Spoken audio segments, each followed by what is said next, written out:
If you are a farmer, you are able to sell what you produce. If you are a manufacturer, you are able to sell what you produce.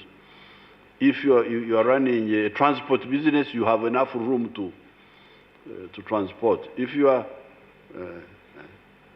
a doctor, the other time I went to see somebody in Nakasero Hospital, and I saw a very black lady there. She was pregnant. I thought she was a chori. So I greeted her, Kopango. She was just looking at me. She was not answering. Then I thought maybe if she's not, if she's black and not a chori, she must be Iteso. So I said, yoga, nothing. I said, maybe she's Rugubara. I said, Ingonia, nothing. So I said, where are you from? She said, I'm from South Sudan. South Sudan. So you see that you have a hospital, people are coming from South Sudan, they are coming from the market. The bigger the market, the better for whatever business you have. So prosperity, integration means prosperity for our people. But it also means strategic security. That's what that essay was talking about. If the Americans have gone to the moon, they are there looking at us as if we are Evimunyu. Evimunyu, these insects which eat sugar. Babita batya mu Luganda. Ebinyomo. BMG? The ones which like sugar.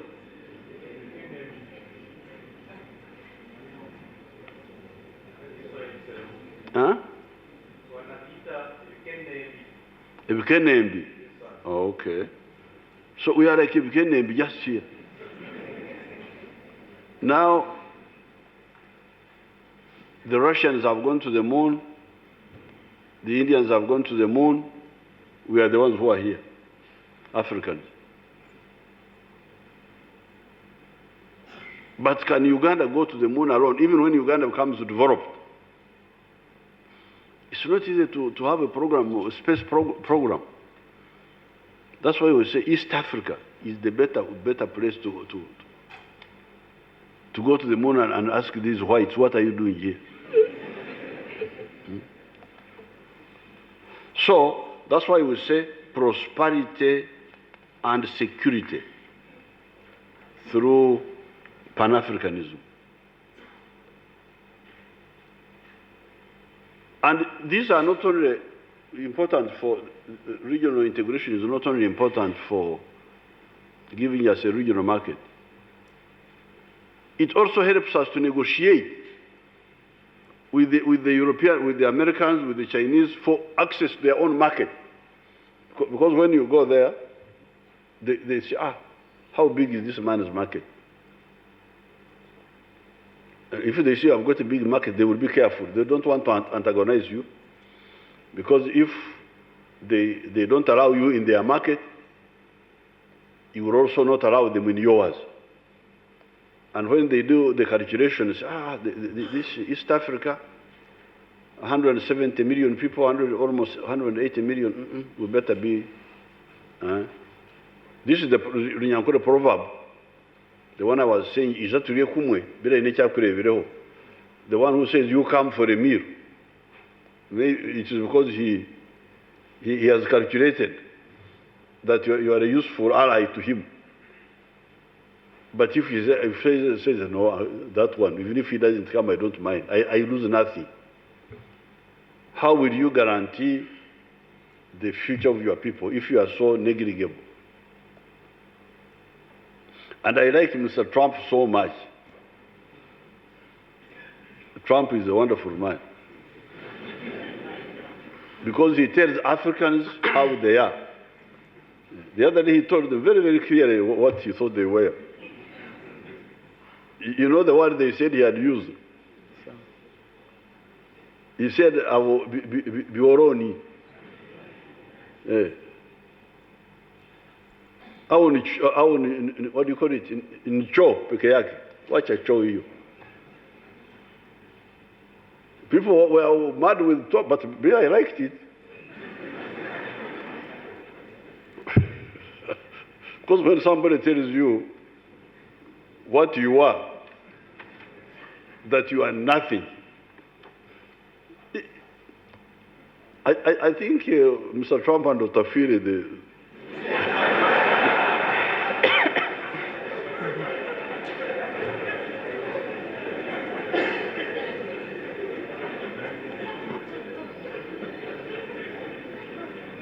because you remember at one time, Dr. Phiri, he called some group, I want mafia kukao.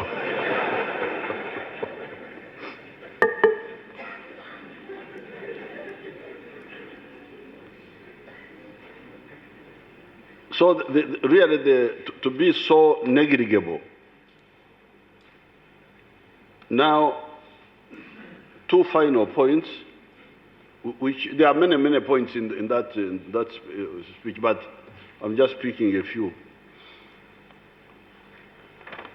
The problem we have is that the bureaucrats, because the bureaucrats are not engaged in wealth creation. For them, they are just getting salaries. They don't know where the salaries come from. They do not understand the issue of market. So they are not bothered. They are not bothered. They don't know. So that's why we are saying, please, you wealth creators, wake up.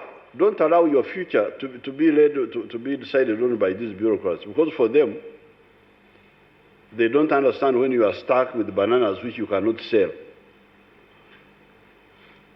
When you are stuck with fruits which you cannot sell. When you are stuck with maize which you cannot sell. When you are stuck with milk which you cannot sell. For them, they're just getting salaries. But you, the wealth producers, you are the one who should come out and work for the unity of Africa, because it is the one which will help you to succeed in what you are doing. I mentioned that bureaucrats versus wealth versus producers. The examples I give, I don't know whether I give them in that article or another one. I think I gave it in the Patriot Club or essay, which is more or less like that one. Some of these ideas are cross-cutting in these essays. The example of Germany, until 1871, Germans were one people, but they were scattered in 39 kingdoms. Until a group of big landowners in Prussia called Junkers. And Germany had remained behind, because you can hear that in the colonization of the world, it was Portugal, it was Spain, it was England, it was Holland even, it was France. You don't hear of Germany. Why? Because Germany was weak because of political fragmentation. The Germans were divided in those 39 kingdoms. But a group in Prussia, these Junkers, who are big, large-scale agricultural producers, they wanted to sell their products. But once you go from Prussia to Saxony, this is the border, you can't cross. You can't go to Bavaria, this is the border. But we are all Germans, why can't we trade together? No. There is a king here, there is a king there, those little kings. Until now, a pan-German movement came up. A pan-German, the Germans who said, no, the Germans must be united. Led by Bismarck. But France did not want Germany to unite, because if it united, it would become strong. They wanted to keep the Germans divided. So the consequence was the war of 1870, the Franco-Prussian War, where Prussia defeated France, and that's how Germany was united. Unfortunately, when Germany was united, it then started a war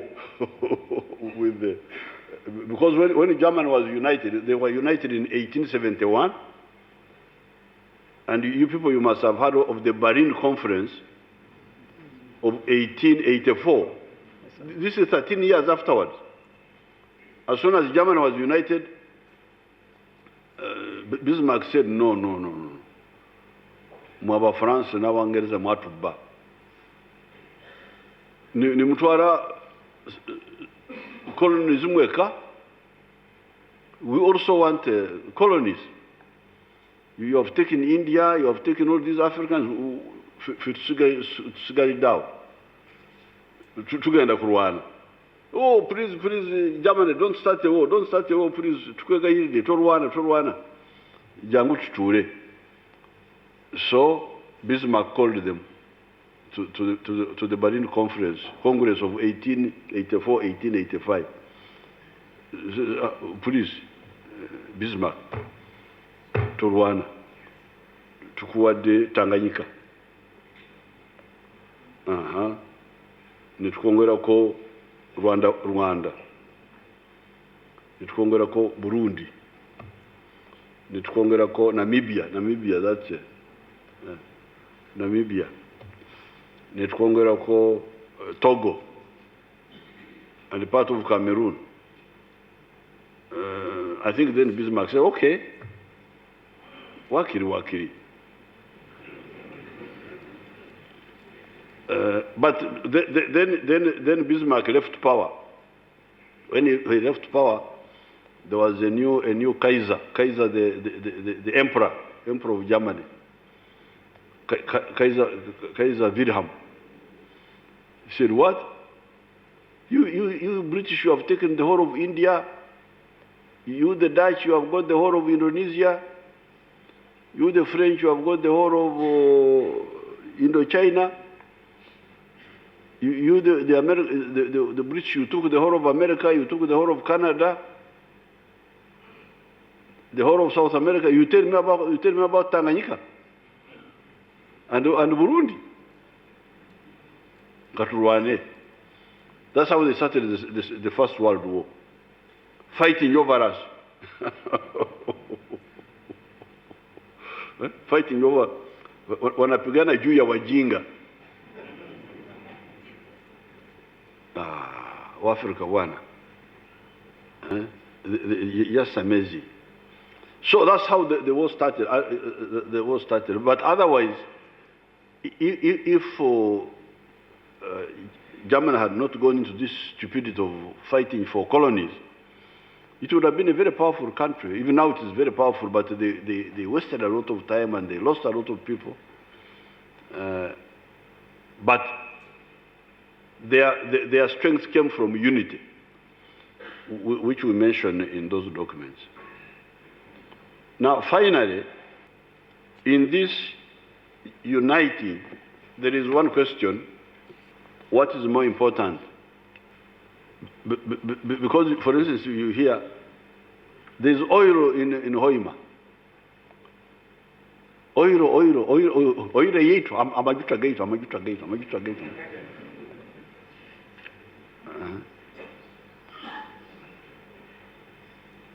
But the question is, what is more important? The human resource or the natural resources? I talk about it in that essay there. And if the natural resources are important, how is it that a country like Japan, which has no oil, has no minerals, does not even have agriculture, it is just mountains, is one of the richest countries in the world? And China now, And South Korea, that's what I say in that essay there. Why are these richer than Saudi Arabia, which has got a lot of oil? So I am cautioning you that you people, the human resource which you mishandle by putting in tribes, in religion, in what, is actually the greater wealth than even the natural resources. Why? Because they consume. The Karamojong, they may be wild, running around, but if you watch carefully, they are putting on at least 1 yard of cloth. That 1 yard is from somewhere.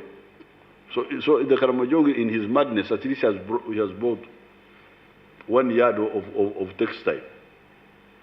He's contributing to the economy by buying that 1 yard of cloth. Sometimes they put on sun goggles even when they're in their houses.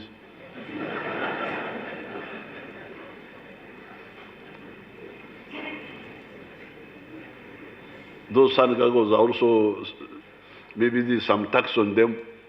So you find the Karamojong, even in his madness, he's already contributing to the national economy. So the human resource is more important than the natural resource. The natural resources are important, but they are not more important than the human resource.